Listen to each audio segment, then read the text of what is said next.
సామెతలు 21వ అధ్యాయము. యెహోవా చేతిలో రాజు హృదయము నీటి కాలువల వలెనున్నది. ఆయన తన చిత్తవృత్తి చొప్పున దాని త్రిప్పును. ఒకడు తనకేర్పరచుకొనిన మార్గము ఎట్టిదైనను తన దృష్టికది న్యాయముగానే అగుపడును. యెహోవాయే హృదయములను పరిశీలన చేయువాడు. నీతి న్యాయములను అనుసరించి నడుచుకొనుట బలులను అర్పించుట కంటే యెహోవాకు ఇష్టము. అహంకార దృష్టియు గర్వ హృదయమును భక్తిహీనుల క్షేమమును పాపయుక్తములు. శ్రద్ధగలవారి యోచనలు లాభకరములు. తాలిమి లేక పనిచేయు వానికి నష్టమే ప్రాప్తించును. అబద్ధములాడి ధనము సంపాదించుకొనుట ఊపిరితో సాటి. దానిని కోరువారు మరణమును కోరుకొందురు. భక్తిహీనులు న్యాయము చేయనొల్లరు. వారు చేయు బలత్కారము వారిని కొట్టుకొని పోవును.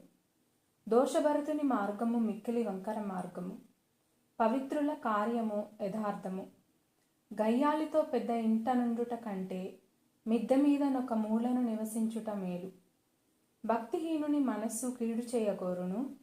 వాడు తన పొరుగువానికైనను దయ తలచడు.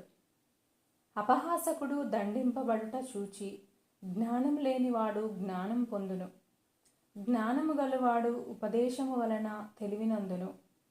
నీతిమంతుడైన వాడు భక్తిహీనుని ఇల్లు ఏమైనది కనిపెట్టును.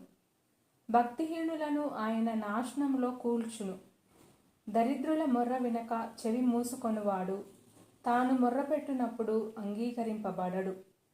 చాటున ఇచ్చిన బహుమానము కోపమును చల్లార్చును.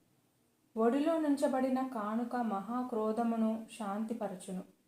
న్యాయమైన క్రియలు చేయుట నీతిమంతునికి సంతోషకరము.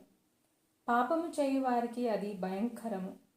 వివేక మార్గము విడిచి తిరుగువాడు ప్రేతల గుంపులో కాపురముండును. సుఖభోగములయందు వాంఛగల వానికి లేమి కలుగును. ద్రాక్షారసమును నూనెయు వాంఛించు వానికి ఐశ్వర్యము కలుగదు. నీతిమంతుని కొరకు భక్తిహీనులు ప్రాయశ్చిత్తమగుదురు. యథార్థవంతులకు ప్రతిగా విశ్వాసఘాతకులు కూలుదురు. ప్రాణము విసికించు జగడగొండి దానితో కాపురము చేయుట కంటే అరణ్య భూమిలో నివసించుట మేలు. విలువగల ధనమును నూనెయు జ్ఞానుల ఇంట నుండును. బుద్ధిహీనుడు దాన్ని వ్యయపరచును. నీతిని కృపను అనుసరించువాడు జీవమును నీతిని ఘనతను పొందును. జ్ఞాని అయిన ఒకడు పరాక్రమశాలుల పట్టణ ప్రాకారం ఎక్కును. అటివాడు దానికి ఆశ్రయమైన కోటను పడగొట్టును. నోటిని నాలుకను భద్రము చేసుకొనువాడు శ్రమల నుండి తన ప్రాణమును కాపాడుకొనును. అహంకారి అయిన గర్విష్ఠునికి అపహాసకుడని పేరు. అటివాడు అమిత గర్వముతో ప్రవర్తించును. సోమరి వాని చేతులు పనిచేయనొల్లవు. వాని ఇచ్చ వాని చంపును. దినమెల్ల ఆశలు పుట్టుచుండును. నీతిమంతుడు వెనుక తీయక ఇచ్చుచుండును. భక్తిహీనులు అర్పించు బలులు హేయములు. దురాలోచనతో అర్పించిన ఎడల అవి మరీ హేయములు. కూట సాక్షి నశించును. విని మాటలాడువాడు సత్యం పలుకును. భక్తిహీనుడు తన ముఖమును మార్చుకొనును. యథార్థవంతుడు తన ప్రవర్తనను చక్కపరచుకొనును.